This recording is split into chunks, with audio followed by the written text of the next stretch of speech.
ನಮಸ್ಕಾರ. ರಮೇಶ್ ಅಂತ ರಕ್ಷಣಾ ವೇದಿಕೆ ಅಧ್ಯಕ್ಷರು, ಫ್ರೆಂಡ್ ಸಿಟಿ ಬಣ.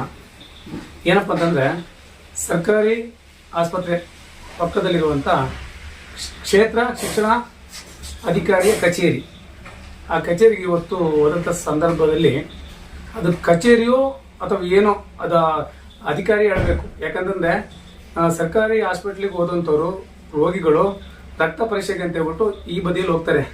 ಆ ಬದಿ ಅಂದರೆ ನಿಮ್ಮ ಕ್ಷೇತ್ರ ಶಿಕ್ಷಣಾಧಿಕಾರಿಯ ಕಚೇರಿ, ಆ ಕಾಂಪೌಂಡ್ ಸೈಡಲ್ಲಿ ಮೂಗು ಮುಚ್ಕೊಂಡು ಹೋಗಬೇಕು. ಈ ವಿಡಿಯೋ ಹಾಕಿದ್ದೀನಿ ನೋಡಿ, ಎಷ್ಟು ಕೆಟ್ಟದಾಗಿದೆ.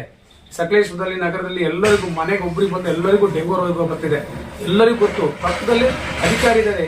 ಏನು ಮಾಡ್ತಿದ್ದೀರಾ ನೀವು? ನಿಮ್ಮ ಕಚೇರಿ ಹಿಂದೆ ಮುಂದೆನೇ ಈ ಥರ ಆದರೆ ನೀವು ಬೇರೆಯವರಿಗೆ ಶಿಕ್ಷಕರಿಗೆ ಏನು ಬುದ್ಧಿ ಹೇಳ್ತೀರಾ ನೀವು? ಅದಲ್ಲದೆ ನಿಮ್ಮ ಕಾಂಪೌಂಡ್ ಒಳಗಿರುವಂಥದ್ದು ಶೌಚಾಲಯ ಇದುವರೆಗೆ ನೋಡಿದ್ರೆ ಅದು ಯಾವ ಕೆಟ್ಟ ವಾತಾವರಣ ಇದೆ ಅಂದರೆ ಅಲ್ಲಿ ನಿಮ್ಗೆ ಗೊತ್ತಾಗಲ್ಲ. ನೀವು ಒಂದು ರೂಮ್ ಒಳಗೆ ಇರ್ತೀರ, ಆದರೆ ಹೊರಗಡೆ ಬಂದರೆ ಹಾಸ್ಪಿಟ್ಲಿಗೆ ಆ ಕೆಟ್ಟ ಸ್ಮೆಲ್ ಬರ್ತದೆ. ನಿಮ್ಮ ಕಚೇರಿಯ ಕಟ್ಟಡದ ಒಳಗಿರುವಂಥ ಕೆಟ್ಟ ಸೊಳ್ಳೆಗಳು ಹಾಸ್ಪಿಟಲ್ ಒಳಗೆ ಬರ್ತಿದ್ದಾರೆ, ಸೊಳ್ಳೆಗಳು ಬರ್ತಿದ್ದಾವೆ. ನಾವು ಹೋಗಿ ಬರೀ ಆಸ್ಪತ್ರೆ ಅಧಿಕಾರಿಗಳನ್ನೇ ಮಾತಾಡೋದಲ್ಲ, ಪಕ್ಕದಲ್ಲಿ ನಿಮ್ಮ ಕಚೇರಿಯೂ ಸ್ವಚ್ಛವಾಗಿರ್ಬೇಕು ತಾನೆ. ಈ ವಿಡಿಯೋ ನೋಡಿದ ನಂತರ ನೀವು ಹೋಗಿ ನಿಮ್ಮ ಕಚೇರಿಯ ಸುತ್ತಮುತ್ತ ನೋಡಿ.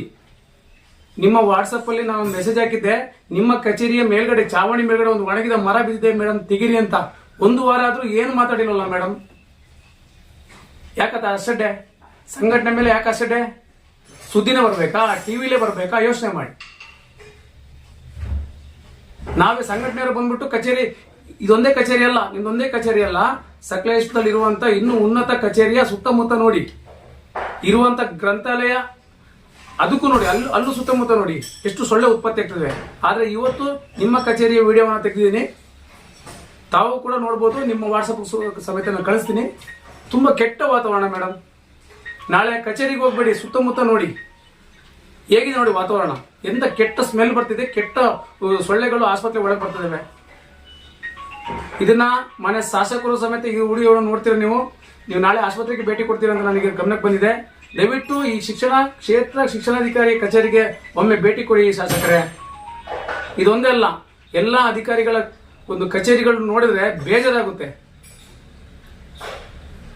ನೋಡಿ, ಈ ವಿಡಿಯೋ ನೋಡಿ ಆದ್ರೂ ನೀವು ತಮ್ಮ ಕಚೇರಿ, ಅರಣ್ಯ ಇಲಾಖೆ ಆಗಿರ್ಬೋದು, ಬೇರೆ ಇಲಾಖೆ ಆಗಿರ್ಬೋದು, ಎಲ್ಲ ತಮ್ಮ ಕಚೇರಿ ಸುತ್ತಮುತ್ತ ಕ್ಲೀನ್ ಮಾಡ್ಕೊಳ್ಳಿ. ಈಗ ನೋಡಿ, ಹಾಸ್ಪಿಟಲ್ ನೋಡಿ, ಒಬ್ಬರಿಗೆ ಬಂದು ಎಲ್ಲರಿಗೂ ಜ್ವರ ಬರ್ತದೆ, ಎಲ್ಲ ಬಂದು ಇಂಜೆಕ್ಷನ್ ಅಂತ ಬರ್ಬೋದು, 7 ದಿನ ಅಡ್ಮಿಟ್ ಆಗಬೇಕು. ಯೋಚನೆ ಮಾಡಿ. ಒಳ್ಳೊಳ್ಳೆ ಡಾಕ್ಟರ್ ಇದ್ದಾರೆ ನಮ್ಮ ಸರ್ಕಾರಿ ಹಾಸ್ಪಿಟಲ್, ಒಳ್ಳೆ ಡಾಕ್ಟರ್ ಇದ್ದಾರೆ, ಅದು ಪುಣ್ಯ.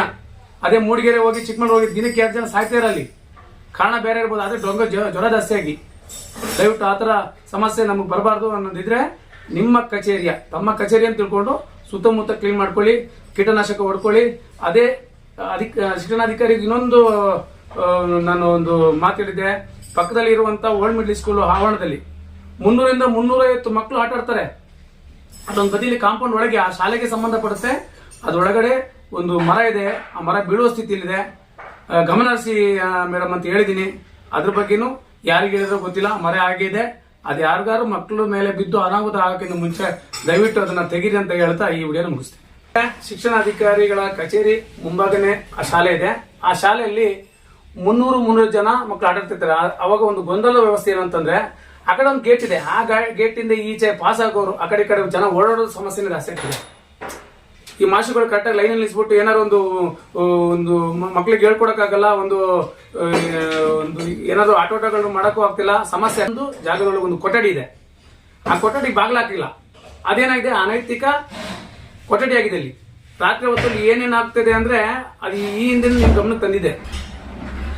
ಆ ರೂಮ್ ಇದೆ, ಇದೇನಾಗುತ್ತೆ, ಅಕ್ರಮ ಚಟುವಟಿಕೆಗೆ ಒಂದು ರೂಮ್ ಮಾಡ್ಕೊಟ್ಟಂಗಿದೆ ಅಲ್ಲಿ. ಅದಕ್ಕೆ ಒಂದು ಬಾಗ್ಲಾಕೇನೋ ಎಷ್ಟು ಲಕ್ಷ ಖರ್ಚು ಮಾಡ್ತೀರಾ, ಅದೊಂದು ಬಾಗ್ಲಾಕಿ ಬೀಗ ಹಾಕಕ್ಕೇನೋ. ಕನ್ನಡ ರಾಜ್ಯೋತ್ಸವ ಯಾವ್ದೋ ರಾಜ್ಯೋತ್ಸವ ಟೈಮಲ್ಲಿ ಅದು ಓಪನ್ ಮಾಡಿ ಬಾಕಿ ಟೈಮ್ ಬೀಗ ಹಾಕಿ, ಇಲ್ಲ ಸಂಘಟನೆಯಿಂದ ಒಂದು ಯಾವ್ದೋ ಡೋರ್ ಮಾಡ್ಕೊಂಡು ಬಾಗ್ಲಾಕಿ ಬಿಡಿ. ಸಮಸ್ಯೆ ಆಗ್ತದೆ ಅಲ್ಲಿ. ಬೆಳಿಗ್ಗೆ ಬಂದು ಮಕ್ಕಳು ಅಲ್ಲೇ ಆಟ ಆಡ್ತಿದ್ದಾವೆ, ಅಲ್ಲೇ ಎಣ್ಣೆ ಬಾಟ್ಲಿ ಅವು ಬಾಟ್ಲಿ ಏನೇನೋ ಸಿಗ್ತಿರ್ತವಲ್ಲ, ಏನು ಬ್ಯಾಡ್ದಿಲ್ಲ ಆ ಕೊಠಡಿ ಒಳಗೆ ಸಿಗ್ತದೆ. ಸಂಬಂಧಪಟ್ಟ SDMC ಅಧ್ಯಕ್ಷರು ಗಮನಕ್ಕೆ ಅದು ಬಂದಿದೆ. ಮತ್ತೆ ಅಧ್ಯಕ್ಷರ ಗಮನಕ್ಕೆ ನಾವು ಇದು ತಂದಿದ್ವಿ. ಎಲ್ಲಿ ಅಲ್ಲೊಂದು ಮರ ಇದೆ, ಆ ಮರನ ತೆಗಿರಿ ಅಂತ ಹೇಳಿದಕ್ಕೆ ಅವರು ಇಲ್ಲ ಸರ್, ನಾವು ಬೆಳಿಗ್ಗೆ ಫೋನ್ ಮಾಡಿದಕ್ಕೆ ಅವ್ರು ಹೇಳಿದ್ರು ಇದು ಅರಣ್ಯ ಇಲಾಖೆ ನಾವು ಮನವಿ ಕೊಟ್ಟಿದ್ದೀವಿ, ಆ ಮರನ ತೆರವು ಮಾಡಿಸಿ ಅಂತ ಹೇಳ್ಬಿಟ್ಟು ಅವ್ರು ಇನ್ನೂ ಏನು ರೆಸ್ಪಾನ್ಸ್ ತಗೊಂಡಿಲ್ಲ ಅಂತ SDMC ಅಧ್ಯಕ್ಷರು ನನಗೆ ಹೇಳಿದ್ದಾರೆ. ಅದ್ರ ಒಂದು ಪ್ರತಿನೂ ಕಳಿಸಿದ್ದಾರೆ. ಆದ್ರೆ ತಿಳ್ಕೊಳ್ಳಿ, ಮೇನು ಈ ಮರದ ಜಾತಿನ ಒಣಗಿದ ಮರನ ತೆಗಿಯಕ್ಕೆ ಏನು ಅರಣ್ಯ ಇಲಾಖೆ ಪರ್ಮಿಷನ್ ಬೇಕಾಗಿಲ್ಲ. ಹತ್ತಿ ಬುರ್ಗ ಅಂತವೆಲ್ಲ ತೆಗಿಯಕ್ಕೆ ಅರಣ್ಯ ಇಲಾಖೆ ಪರ್ಮಿಷನ್ ಬೇಕಾಗಿಲ್ಲ. ನಾವೇ ಯಾರ ಮರ ತಗೊಂತಾರೋ ಕಟ್ ಮಾಡಿ ಬಿಸಾಕ್ಬೋದು, ತಿಳ್ಕೊಳ್ಳಿ ಮೇನು. ಆದ್ರೆ ಅರಣ್ಯ ಇಲಾಖೆ ಬರೋ ತನಕ ಈ ಮಕ್ಳಿಗೇನೋ ಆಗ್ಬಾರ್ದು. SDM ಸರ್ಗೆ ಅದನ್ನು ಹೇಳ್ತಿದ್ರಿ ನೋಡಿ, ನೀವು ನಾಳೆನೇ ಬೇಕಾದ್ರೆ ಮರ ಕಟ್ ಮಾಡಿ, ನೀವು ಅರಣ್ಯ ಇಲಾಖೆ ಯಾರು ಬಂದ್ರೆ ನನ್ನ ಕರೀರಿ, ನಾನು ಬರ್ತೀನಿ. ಬೀಳಕ್ಕಾಗಿದ್ದ ಮರ ತೆಗೀರಿ. ಅವ್ರು ತೆಗಿಯಲ್ಲ, ಬೀಳೋ ತನಕ ಬರಲ್ಲ ಅವರು. ಅದೇ ಬೀಟೆ ಮರ, ಗಂಧದ ಮರ ಇದ್ರೆ ಓಡ್ ಬಂದ್ಬಿಡ್ತಾರೆ. ಅವ್ರಿಗೆ ಅರಣ್ಯ ಇಲಾಖೆಗೆ ಲಾಭ ಆಗುತ್ತಲ್ಲ, ಗೊತ್ತಲ್ಲ ಅರಣ್ಯ ಇಲಾಖೆ ಬಗ್ಗೆ. ಇಷ್ಟು ಹೇಳ್ತಾ ಈ ವಿಡಿಯೋನ ಮುಗಿಸ್ತೀನಿ.